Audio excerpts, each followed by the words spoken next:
সালাউদ্দিন রাসেলের কোনো কথা শুনবো না এখানে আমরা। সালাউদ্দিন রাসেলের কোনো কথা শুনবো না এখানে।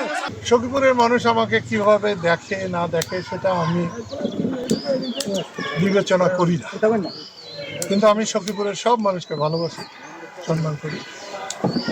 সখীপুরের সম্মান আমার সম্মান, এটা আমি সব সময় মনে করি।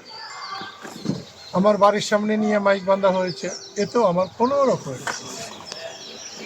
খালেদা জিয়া যে সময় মারা গেছেন, তিনি যথার্থ একজন জাতীয় নেতা এবং তার সমান সম্মান নিয়ে এই দেশে আর কেউ মারা যাবে বলে আমার ধারণায় নাই। আমি তার জানাজায় গিয়েছিলাম, কত লোক হয়েছিল এটা কারো পক্ষেই ধারণা করে বলা সম্ভব। আমি আমার জীবনে কোথাও অত লোক দেখি নাই। আপনাদের সম্মান জানিয়ে আমরা আজকে মিটিং কালকে দিয়েছি। যদি আপনাদের আপত্তি থাকে কালকেও বাধা দেবেন, কোনো অসুবিধা নেই। কিন্তু আমি চাই সুস্থ সুন্দর একটা নির্বাচন হোক, মানুষ ভোট দিতে পারুক। আপনারা ভোট দেন, এতে যদি আপনাদের জন্যে আমাদের কিছু করতে হয়, আপনাদের পাশে থাকতে হয়, যেতে হয়, আমি সেটা যাব। আর একটা কথা আমি বলে শেষ করছি, আমি কখনো বুকের ভিতরে কথা লুকিয়ে রাখতে চাই না।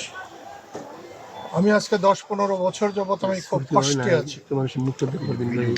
সে কষ্টটা হলো, আল্লাহ তাআলা কোরআনে মজিদে বলেছেন যে আমি মুনাফিককে ক্ষমা করতে পারবো না।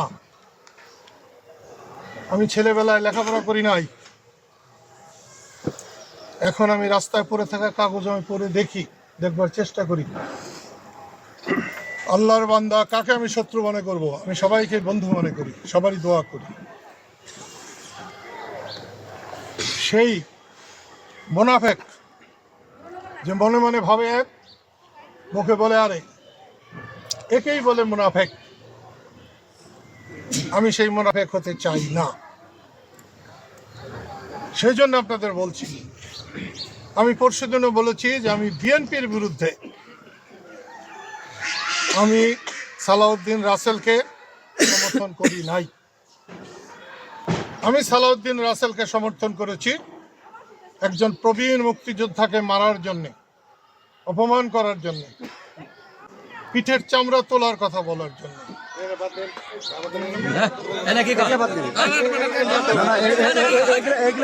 বলার কোনো দরকার নাই।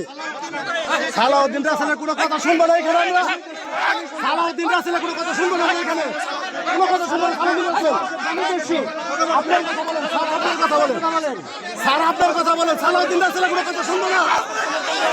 সালাউদ্দিন রাসেলের কোনো কথা শুনবো না।